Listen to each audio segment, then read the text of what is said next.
Actually, when defending. I think it's like.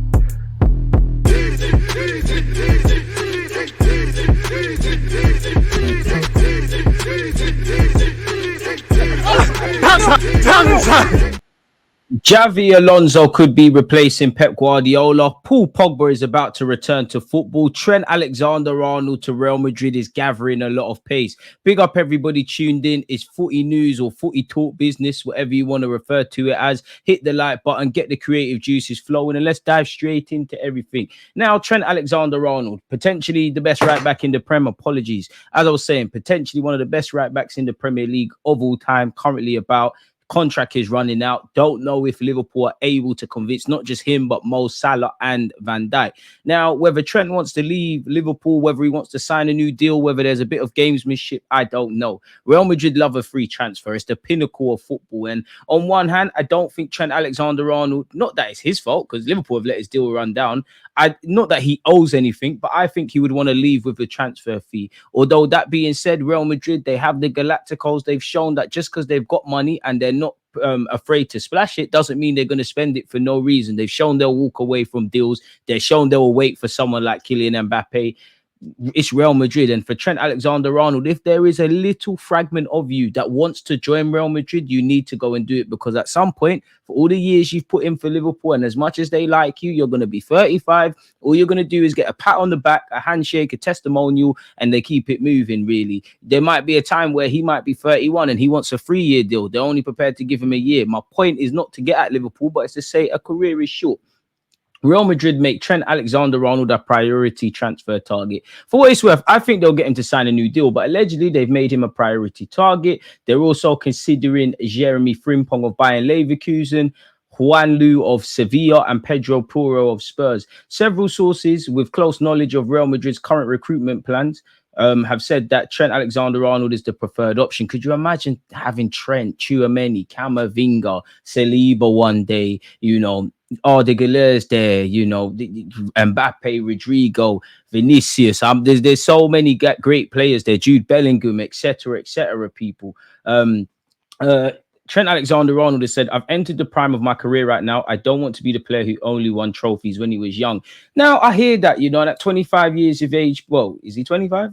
Well, it doesn't. 26. He's in his prime. If you want to join Real Madrid, which is the pinnacle when they fight for Champions Leagues, go and do that. I mean, you have won trophies at Liverpool, but I wouldn't say they're quite in a transitional period, but they are. Onslaught's doing very well. Remains to be seen if those above will flex their money and spend on big players to allow Liverpool to keep being competitive. Obviously, we don't know at this moment in time if Mohamed Salah and Van Dijk are going to stay, and even if they do, they're on the wrong side of 30. They're here for the present. They're not necessarily here for the future, in which Trent Alexander-Arnold should be, people. Apparently, they're also looking at a centre-half, Real Madrid, which stay away from William Saliba, people. They've been linked with Victor Reis. They've been linked with Laporte. They have continuously been linked with William Saliba and Spurs' Romero. So we'll have to see, really and truly. But Trent would be a great long-term option.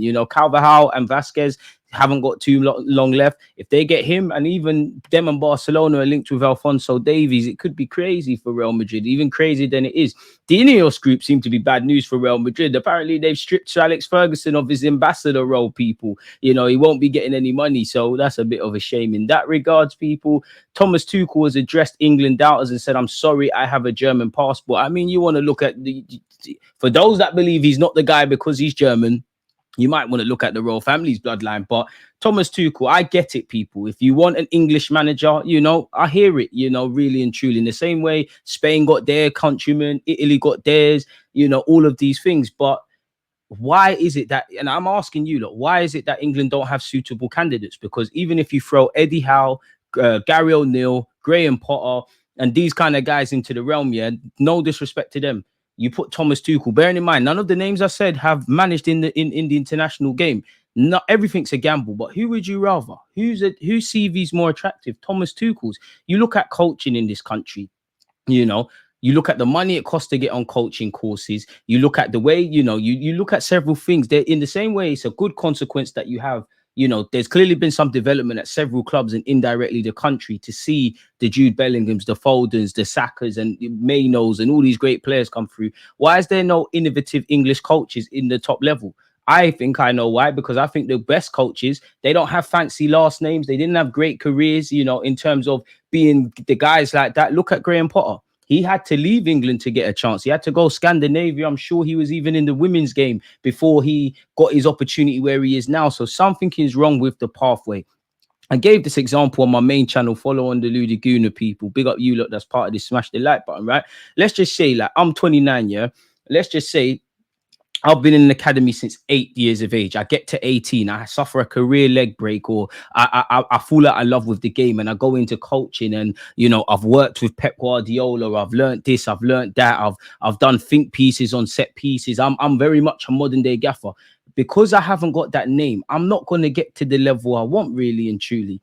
And look at it. What serious England managers are there, really? Who's fighting for league titles in this very country? Who is the guys that I sought after? Because I saw somebody sit there and say, oh, Germany wouldn't hire Frank Lampard. Of course they wouldn't. Frank Lampard is crap. Thomas Tuchel's great. Rather than ask legitimate questions of how he plans to make the step up from club football to international football, what he plans to do to, you know, get an ethos and some tactics going, it's just about because he's German, and it is quite scary. And I mean, for Thomas Tuchel, he's referring to us already as us.